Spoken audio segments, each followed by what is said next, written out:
Hello po mga kapatid, welcome again sa aking channel. At nandito na naman po ulit ako para mag-share po sa inyo ng aking devotion. Dito pa rin sa Mateo. Pero chapter 26 na po yung aking isi-share po sa inyo mga kapatid. Ito na po yata ang pinakamahaba dito sa Mateo dahil ito po ay may verse na 1 hanggang 75 mga kapatid. Itong Mateo 26 po hanggang verse 75 po ito, no? Tignan ko lang. Opo, tama. Hanggang verse 75 po. So, kagaya pa rin ng dati mga kapatid, mag-uumpisa tayo sa panalangin muna bago tayo magsimulang magbasa, makinig at mag-aral ng salita ng ating Diyos. Sige po, magsiyoko po tayo. Aming Diyos na makapangyarihan sa lahat, maraming salamat na naman sa araw na to sa iyong mga salita na aming mababasa, mapapakinggan at mapapag-aralan na naman ngayong araw na to, O Diyos. Ikaw po ang may kaloob nito sa aming mga kapatid, sa akin at sa amin lahat upang makarinig, O God, makapag-aral ng iyong mga salita. Kaya salamat Lord, salamat Jesus, salamat Holy Spirit, O God. Lagi mo pong buksan ang aming mga puso't isipan sa aming pagbabasa, pakikinig at pag-aaral ng iyong mga salita upang ito'y lubusan naming maintindihan at maitatak sa kailaliman ng aming mga puso, O Diyos. Lord, salamat at nawa Lord, buksan mo rin ang aking puso't isipan, turuan mo rin po ako, gabayan, upang puro salita mo lamang, O Diyos, ang lumabas sa aking bibig. Salamat po ulit Lord, salamat Jesus, salamat Holy Spirit. Pinupuri ka namin at pinasasalamatan sa tanging pangalan ng aming Panginoon Kristo. Lahat po tayo mga kapatid ay magsabi ng Amen and Amen. At ito po ang aking channel.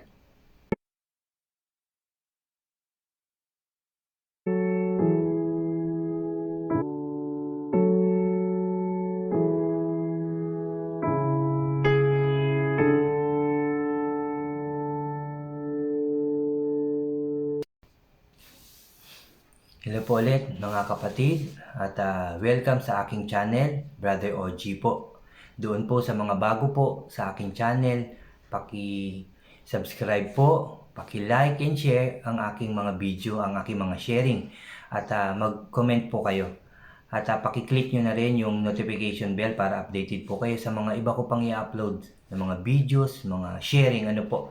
Salamat po mga kapatid. So, huwag na po natin patagalin dahil sabi ko nga kanina, ito po yata ang pinakamahaba dito sa Matthew, no?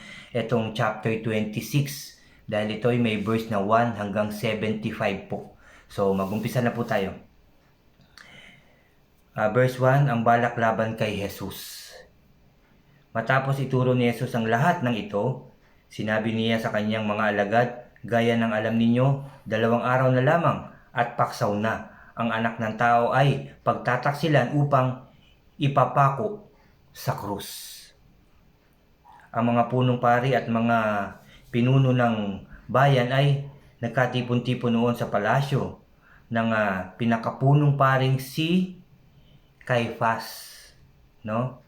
Binalak nilang ipadakip si Jesus ng lihim at ipapatay, ngunit sinabi nila huwag sa kapistahan, baka magkagulo ang mga tao. Nasa Betania noon si Jesus sa bahay ni Simon na ketongin. Lumapit sa kanya ang isang babaeng may dalang sisidlang alabastro na puno ng napakamamahaling pabango. Ibinuhos ito sa ulo ni Jesus. Habang siya ay kumakain, nagalit ang mga alagad nang makita ito. Bakit inaaksaya ang pabango? Tanong nila. Naipagbili sana iyon sa malaking halaga at naipamigay sa mga mahihirap ang pinagbilhan. Yun ang sabi ng mga alagad. Nagalit sila ng buhusan ng pabango ang ating Panginoon Kristo sa ulo. Naibenta raw sana ng medyo mahal yun kasi nga mamahali ng pabango na ibenta sana at ipinamigay daw sa mahihirap. Alam ito ni Jesus kaya sinabi niya, bakit ninyo minamasama ang ginawa niya? No? Dahil sa Panginoon natin na binuhusan nga ang ulo ng pabango, bakit niyo minamasama ang ginawa niya? isang mabuting bagay ang ginawa niyang ito sa akin, sapagkat habang panahoy kasama ninyo ang mga mahihirap, ngunit ako'y hindi ninyo kasama habang panahon. Kasi ang ating Panginoon, gawa na natin, kumbaga nung panahon na yon, gawa na ng maayos, gawa ng mabuti, sundin ang ating Panginoon Kristo. Dahil hindi nga naman nila kasama habang panahon ng ating Panginoon Kristo, samantalang ang mahihirap, 'di ba? Lagi tayong magkakasamang lahat, no? Hindi pa may binuhusan na niya ako ng pabango bilang paghahanda sa paglilibing sa akin. Sabi ng ating Panginoon, hindi pa man daw binuhusan na siya ng pabango, no? Paghahanda sa paglilibing sa kanya. Tandaan ninyo, saan man iparangal ang magandang balita, ulitin ko lang, tandaan ninyo, saan man iparangal ang magandang balita sa buong mundo, babanggitin ang ginawa niyang ito bilang pag-alala sa akin. Amen and amen. Si Judas Iscariote, isa sa 12, ay nakipagkita sa mga punong pari. Ano po ang ibibigay ninyo sa akin kung tutulungan ko kayong madakip si Jesus? Eto na si Judas, mga kapatid. Nakipagpulong siya sa mga leader, no? Sa mga punong bayan. Ano raw ang ibibigay sa kanya kapag tinulungan niya yung mga taong yun na madakip si Jesus? Sabi dito, tanong niya, noon diya binayaran nila si Judas ng 30 pirasong pilak. Mula noon, humanap na si Judas ng pagkakataon upang maipagkanulo si Jesus, no? Kasama nila si Judas, no? Pero naghahanap pala siya ng pagkakataon para maipagkanulo ang ating Panginoong Kristo. Talagang ito si Judas, ano? Dumating ang unang araw ng pista ng tinapay na walang pampaalsa. Lumapit kay Jesus ang mga alagad at nagtanong, saan po ninyo nais na maghanda kami ng hapunang pampaksaw? Sumagot siya, puntahan ninyo sa lungsod ang isang tao at sabihin ninyo sa kanya, ipinasasabi po ng guro na sumapit na ang kanyang oras, siya at ang mga alagad niya'y sabay ninyong kakain na hapunang pampaksaw, no? Sinunod ng mga alagad ang utos ni Jesus at do'y inihanda nga nila ang hapunang pampaksaw. Nang gabing iyon, dumulog sa mesa si Jesus kasama ang 12. Sinabi ni Jesus, habang sila'y kumakain, tandaan ninyo, ako'y pagtataksilan ng isa sa inyo. Nanlumo ang mga alagad at isa-isang nagtanong sa kanya, hindi ako iyon, di po ba Panginoon? No, kanya-kanya sabihan na, hindi po ako iyon Panginoon, di ba po? Sumagot si Jesus, ang kasabay kong sumausaw sa mangkok ang siyang magkakanulo sa akin. Mamamatay ang anak ng tao ayon sa nasusulat tungkol sa kanya, subalit kahabagan ng taong magkakanulo sa kanya.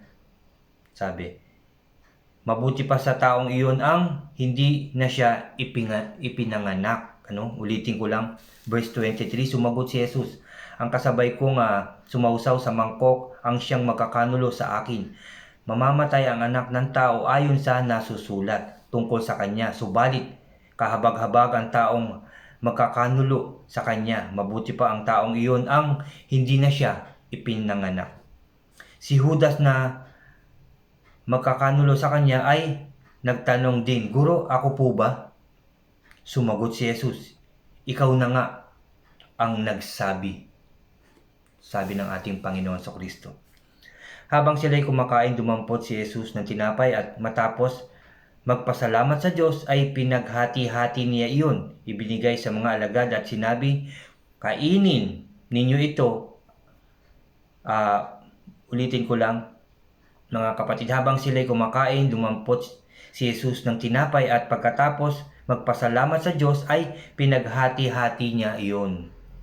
Ibinigay sa mga alagad at sinabi, kunin ninyo ito at kainin, ito ang aking katawan. Pagkatapos dumampot siya ng kopa, nagpasalamat sa Diyos at ibinigay iyon sa kanila. Sinabi niya, uminom kayong lahat nito sapagkat ito ang aking dugo.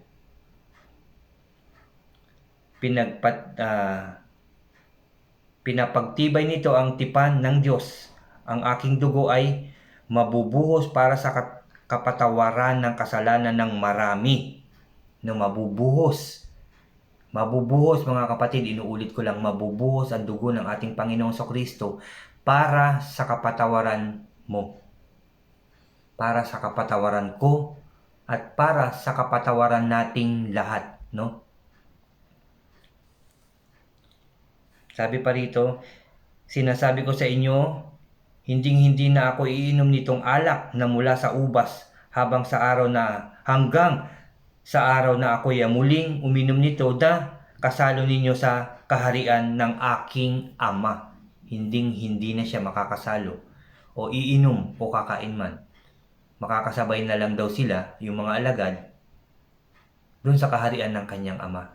Doon na lang makakasabay ng hapunan, ng pagkain, yung mga kanyang hinirang, yung kanyang mga pinili, yung mga taong nagpatuloy sa kabutihan, sumunod sa kanya, isinabuhay ang mga salita ng ating Diyos, naglingkod sa ating Diyos. Yun na lamang ang makakasabay niya sa muling pagkain at pag-inom sa kopa. Amen and amen. Sabi pa dito, mga kapatid, at pagkaawit ng isang himno, sila'y nagpunta sa bundok ng mga olibo. Sinabi ni Jesus sa kanila, sa gabing ito'y ako'y iiwan ninyong lahat gaya ng sinasabi sa kautusan.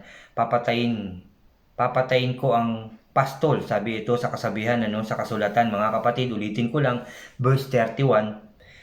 Sinabi ni Jesus sa kanila, sa gabing ito'y ako'y iiwan ninyong lahat gaya ng sinasabi sa kasulatan. Papatayin ko ang pastol at magkakawatak-watak ang mga tupa. Ngunit pagkatapos na ako'y muling mabuhay, mauuna ako sa inyo sa Galilea. Sumagot si Pedro, kahit na po kayo iwan ng lahat, hindi ko po kayo iiwan. Sabi po ito ni Pedro. Sumagot si Jesus, tandaan mo, sa gabi ring ito, bago tumilaok ang manok, 3 beses mo akong ipagkakanulo o itatanggi, sabi dito. Ulitin ko lang, 34 na, mga kapatid. Sumagot si Jesus, tandaan mo, sa gabi ring ito, bago tumilaok ang manok, 3 beses mo akong ikakaila. Ngunit, matigas na sinabi ni Pedro, kahit na ako'y patayin kasama ninyo, hindi ko kayo ikakaila. Ganon din ang sinabi ng lahat ng alagad. Isinama ni Jesus ang kanyang mga alagad sa isang lugar na tinatawag na Getsemani. Sinabi niya sa kanila, dito muna kayo, mananalangin ako sa dakong roon. Ngunit isinama niya si Pedro at ang 2 anak ni Zebedeo. Nagsimulang mabagabag at maghirap ang kanyang kalooban. Kaya't sinabi niya sa kanila, ako'y puno ng hapis na halos ikamatay ko. Maghintay kayo rito at samahan ninyo ako sa pagpupuyat. Ito na po yung ipagkakanulo ang ating Panginoong Kristo.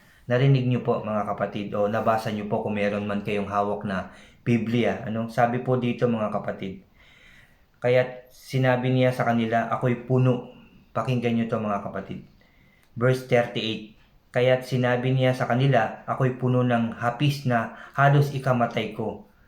Sabi niya, maghintay kayo rito at samahan ninyo ako sa pagpupuyat. Sabi niya kasi mananalangin ang ating Panginoong Kristo. Punong-puno siya ng hapis, mga kapatid. Talagang nababagabag siguro ang ating Panginoon Kristo at nalulungkot siya.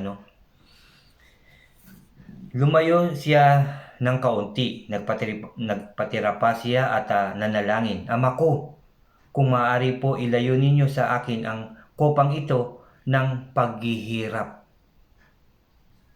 Ama ko, kung maaari po, ilayo niyo po sa akin ang kopang ito, ang kopa ng paghihirap. Ngunit hindi po ang kalooban ko, kundi ang kalooban ninyo ang mangyayari, sabi ng ating Panginoon Kristo. Ngunit hindi ang kalooban ko, kundi ang kalooban nyo ang mangyayari, ang kalooban ng ating Diyos, no? Kagaya rin sa atin, mga kapatid, hindi po dapat na tayo lagi ang nasusunod sa ating kagustuhan, kundi yung kagustuhan ng ating Diyos, no? Yun po nawa lagi ang ating ipanalangin. Sa tuwing tayo may balak, may kagustuhan, may pangarap, may gagawin, gusto ko po nawa itong gawin, aming Ama. Ngunit, ikaw po ang masusunod sa iyong kagustuhan. Amen.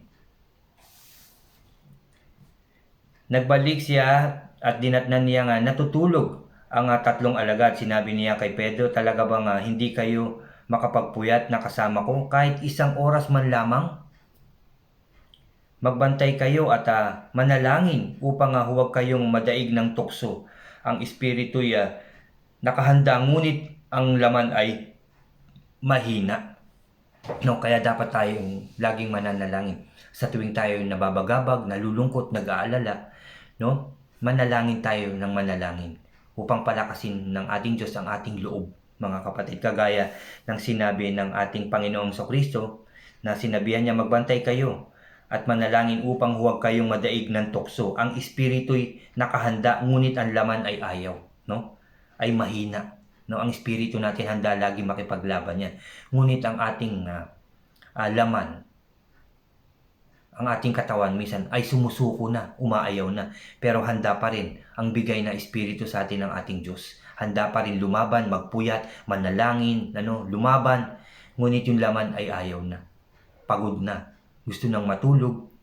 Ganon, mga kapatid. Muli siyang lumayo at nanalangin, Ama ko, kung hindi po maaaring maalis ang kopang ito, malibang inumin ko, mangyari nawa ang iyong kalooban. Muli siyang nagbalik at nakita na namang niya nga natutulog sila sapagkat sila'y antok na antok. Pero muli, ang sabi ng ating Panginoon Kristo, yun nga, muli siyang lumayo at nanalangin at kinausap niya ang kanyang ama. Ama ko, kung hindi po maaaring maalis ang kopang ito, malibang inumin ko, mangyari nawa ang iyong kalooban, no? Laging dapat ganun din tayo, mga kapatid. Laging mangyari ang kalooban ng ating Diyos, ng ating Ama sa langit, hindi yung kagustuhan natin. Amen.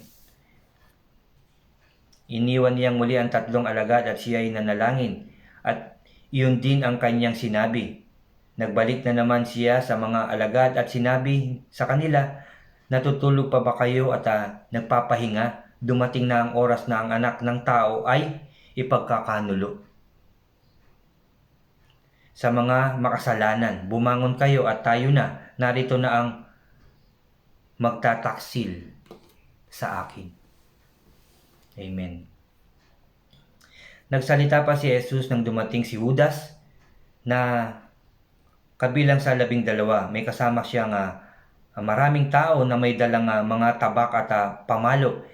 Isinugo nila ang mga punong pari at mga pinuno ng bayan. Bago pa sila dumating doon, sinabi na ng taksil sa kanyang mga kasama, kung sinong hahalikan ko, siya ang dakpin ninyo. Sinabi sa kanya ni Jesus, kaibigan, gawin mo na ang sadya mo. At siya nilapitan nila at dinakip. Bumunot ng tabak ang isa sa mga kasama ni Jesus at tinaga ang utusan ng pinakapunong pari at natagpas ang tainga niyon. Sinabi sa kanya ni Jesus, ibalik mo ang iyong tabak sa lalagyan. Ang nabubuhay sa tabak ay sa tabak mamamatay. Hindi mo ba alam na kung hihingi ako ng tulong sa aking ama ay papadalhan ako agad niya ng 12 batalyon ng mga anghel?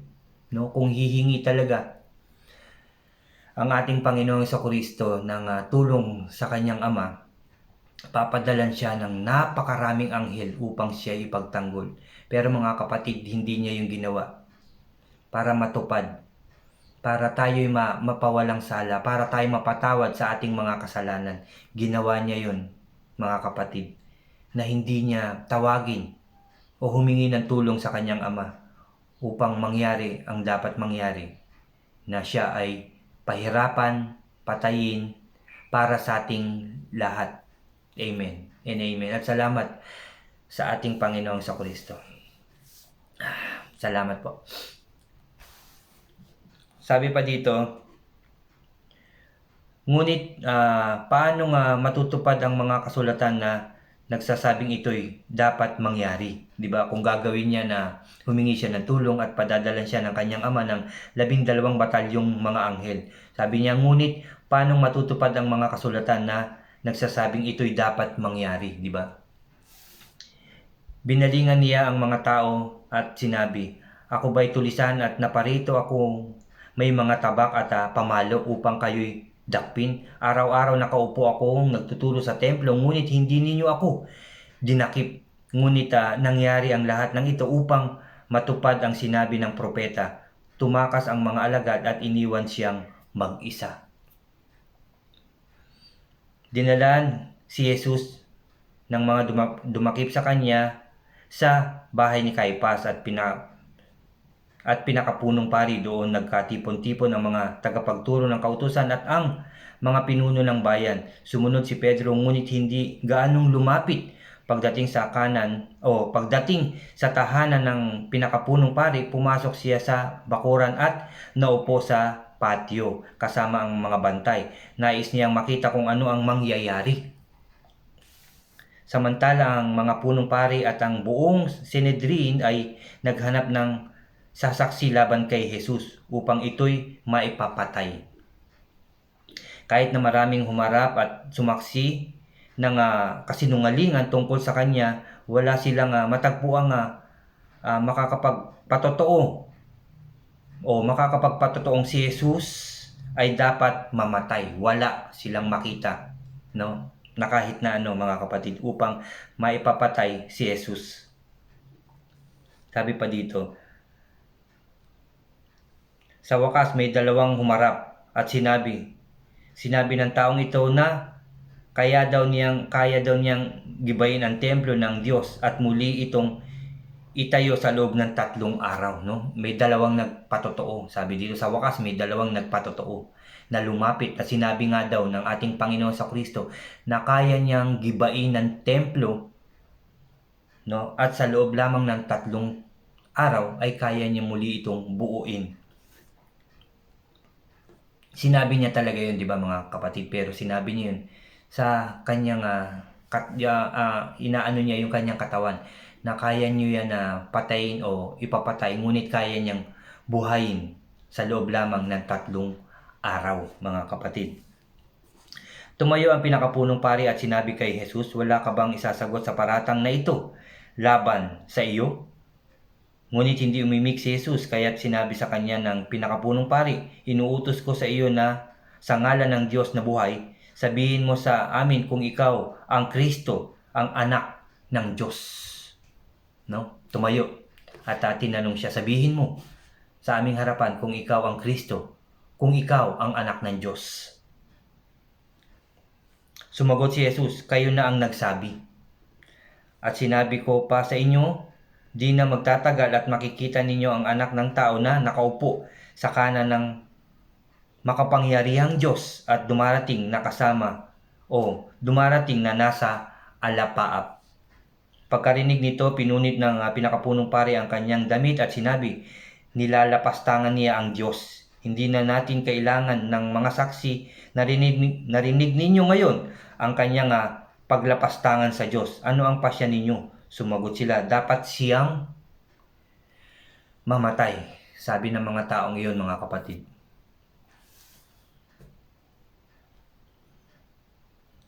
#67, mga kapatid. Ulitin ko lang yung dito sa may 66. Ano pa ang pasya ninyo? Sabi dito. Sumagot sila, dapat siyang mamatay. Dinuraan nila si Jesus sa muka, pinagsusuntok, pinagsasampal naman siya ng iba at kinutya, "Hoy Kristo, hulaan mo nga kung sino ang sumampal sa'yo." Sabi ng mga taong nandun. Yung mga taong pinagaling niya, yung mga taong inalisan niya ng masamang espiritu, ng mga demonyo, mga kapatid. Yung mga taong pinagaling niya, nilinis niya, pinakain niya, mga kapatid. Yun po ang ginawa sa kanya.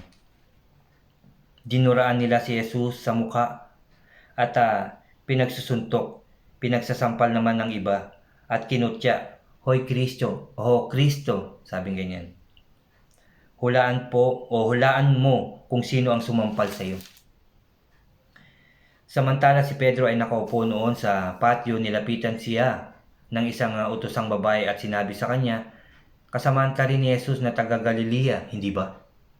Ngunit nagkaila si Pedro sa harap ng lahat, "Wala akong nalalaman sa sinasabi mo," sagot niya. Pumunta siya sa may pintuan at nakita siya ng isa pang utosang babae. Sinabi nito sa mga naroon, "Ang taong ito'y kasama ni Jesus na taga Nazaret."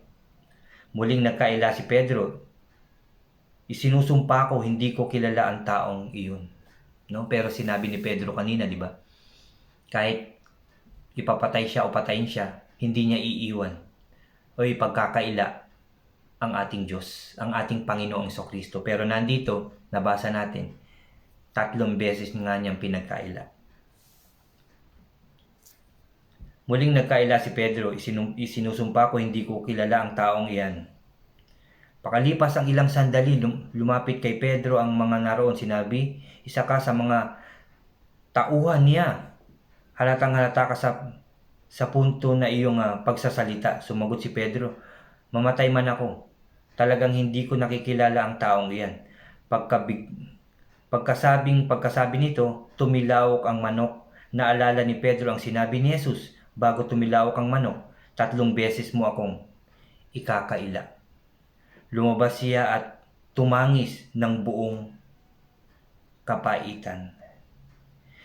Amen and amen and amen. No?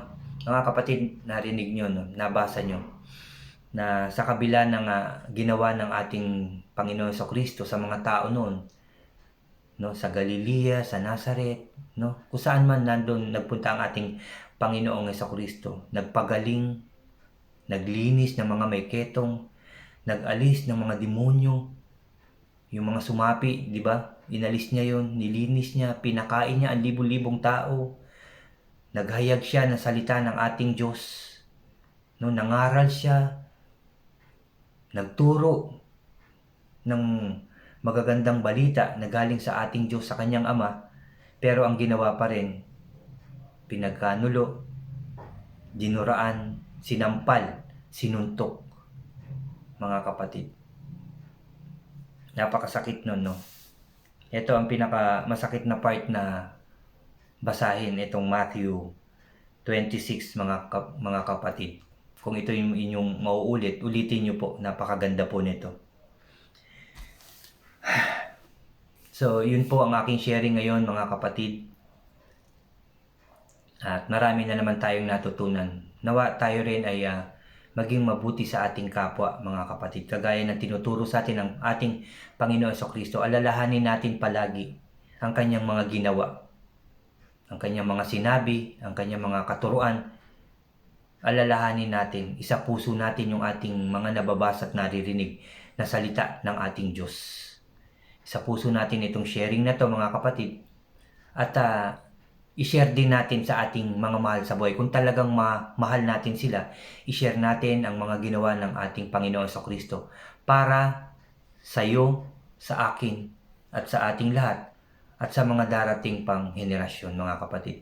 Ginawa yun ng ating Panginoon Jesucristo para sa kapatawaran ng ating mga kasalanan, para sa kaayusan ng ating buhay, para sa katuwiran, para sa kalinisan nating lahat. Ginawa yun ng ating Panginoon Jesucristo.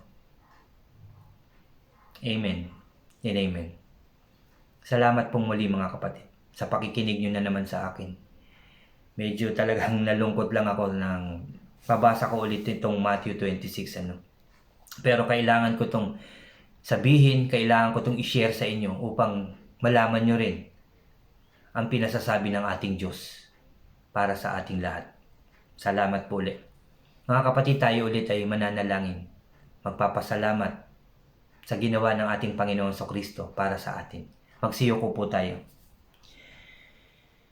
Yes, Lord, aming Diyos na makapangyarihan sa lahat. Nagpapasalamat na naman kami, O God, sa binigay mong pagkakataon upang makarinig, makapagbasa, makapag-aral ng iyong mga salita. Salamat, Lord, dahil ikaw ang may kaloob nito, ikaw ang may kagustuhan nito, O God. Hindi aksidente ang mga taong nandyan upang makinig sa iyo, upang makinig ng iyong mga salita. Ikaw ang may kagustuhan, ikaw ang may kaloob nito, O Diyos.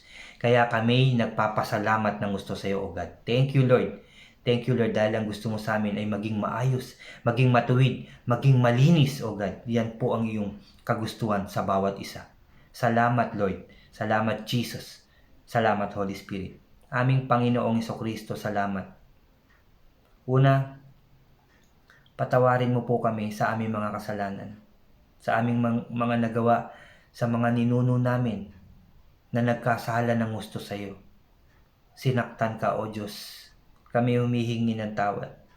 Patawarin mo po ako, O God. Patawarin mo po kami sa aming labis na pagkakasala noon hanggang ngayon, Father God. Salamat dahil nandyan ka pa rin na handang makinig sa amin. Pero patuloy kaming hihingi ng tawad sa iyo, aming Panginoon Jesucristo. Sa mga kasalanan namin, nawa kami inyong patawarin. Patawarin din kami ng iyong Ama sa mga nagawa ng aming mga ninuno, sa nagawa namin sa iyo, O Diyos. Patawad, Lord. Patawad, Jesus. Patawad po. Patawad. Hindi lang ako, kundi ang aming mga mahal sa buhay, ang aming mga kapatid sa pananampalataya at ang lahat ng tao naway inyong patawarin. At ang mga tao pang isisilang sa mundong ito, patawarin mo po, O Diyos. Forgive us all, O God. Patawad po, O God. At muli mo kaming lingapin. Hindi lang kami kundi kasama ng aming mga presidente sa bawat bansa, kasama nila sa pamahalaan, mga mahal nila sa buhay. Lingapin mo rin sila at sila rin ay patawarin sa kanilang mga pagkakasala, pagkakamali at pagkukulang na nagagawa, O God. Patawarin mo po kami lahat at muli mong lingapin at bigyan ng isa pang pagkakataon na maiayos namin ang aming mga buhay, O Diyos, na kasama ka. Salamat, Lord. Salamat, Lord. Salamat, Jesus. Salamat, Holy Spirit. Lord, sa kabila ng aming mga kasalanan, patuloy mo pa rin kaming inililigtas. Inilalayo sa anumang kapahamakan, karamdaman, tukso, at gawa ng kaaway, O God. Salamat, Lord, sa pagpapagaling mo pa rin sa lahat ng may karamdaman, sa pagpapakain, sa mga nagugutom, pagpapasaya sa mga nalulungkot, O Diyos, sa pagbibigay ng isang pagkakataon sa aming mga buhay upang muling maging maayos, masaya, masagana at tagumpay. Salamat, Lord. Salamat, Jesus. Salamat, Holy Spirit, O God. Salamat po. Salamat po. Salamat po, O Diyos. Salamat po. Salamat din sa iyong mga salita na nandito, Father God. Salamat din sa lakas ng loob at talino at sipag na ibinibigay mo sa akin, sa mga pastors and bishops and leaders upang maghayag ng iyong mga salita. Salamat, Lord. Magpapatuloy kami sa paglilingkod sa iyo, sa paghahayag ng iyong mga makapangyarihan salita, O God. Salamat, Lord. Salamat sa protection. Salamat sa armor of God na ibinibigay mo sa amin. Salamat sa iyong mga salita na aming sandata sa aming mga buhay. Thank you, Lord. Thank you, Jesus. Thank you, Holy Spirit, O God. Salamat po. Salamat po talaga aming Diyos. Salamat po. Muli, Lord, pinupuri ka namin, pinasasalamatan, sinasamba, dinadakila at iniibig ng buong puso at kaluluwa, buong lakas at buong kaisipan. Salamat, Lord. Sa tanging pangalan ng aming Panginoon Kristo na aming tagapagligtas, lahat tayo mga kapatid ay sumigaw ng Amen and Amen and Amen. Amen po. Salamat po mga kapatid. Salamat po. Naiyak po ako. Salamat po. Salamat. Salamat sa ating Diyos. Salamat din sa inyo mga kapatid. Salamat. Lagi kayong nandyan na makinig. Nawa, samahan niyo ako palagi sa aking sharing upang marami tayong matutunan. Marami tayong malaman na kamanghamanghang ginawa ng ating Diyos, ng ating Panginoon Kristo para sa atin, para sa ating lahat at sa susunod pang mga henerasyon. Salamat mga kapatid. Salamat po. Mabuhay po tayong lahat na kasama ang ating Diyos. Mabuhay tayo sa pangalan ng ating Panginoong Kristo. Amen. Salamat po at God bless po sa ating lahat. God bless po.